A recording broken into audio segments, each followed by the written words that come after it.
কিচ্ছু বলবি না। Okay madam. কিরে ভাই কেমন দিল? আরে আমাকে তো যাওয়ার সঙ্গে সঙ্গে শুইয়ে দিয়েছে।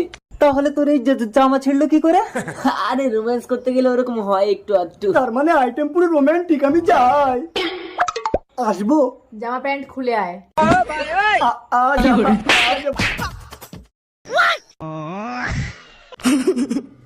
দুষ্টু মেয়ে, দিলে তো আমার ডিম দুটো ফাটিয়ে।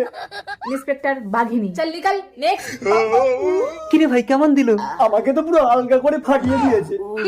আলগা করে দিয়েছে, তাহলে এবার আমি যাই। रुको जरा। ভাই তোকে কি সত্যিই দিয়েছে? প্রথমে তুই যদি সত্যি কথা বলতিস তাহলে আজ আমার ডিম দুটো নষ্ট হতো না। ভাই আমার তো পুরো মেন যন্ত্রটাই গুলি করে উড়িয়ে দিয়েছে। ইন্সপেক্টর বাঘিনী, ম্যাডাম, একটা অবলা নারীর উপর পুরুষত্ব দেখানোর জন্য তোদেরকে আমি যাবজ্জীবন জেল দেবো। আমার স্বামীকে নিয়ে যান ম্যাডাম, ওকে আমি হিজড়া বানিয়ে দিয়েছি।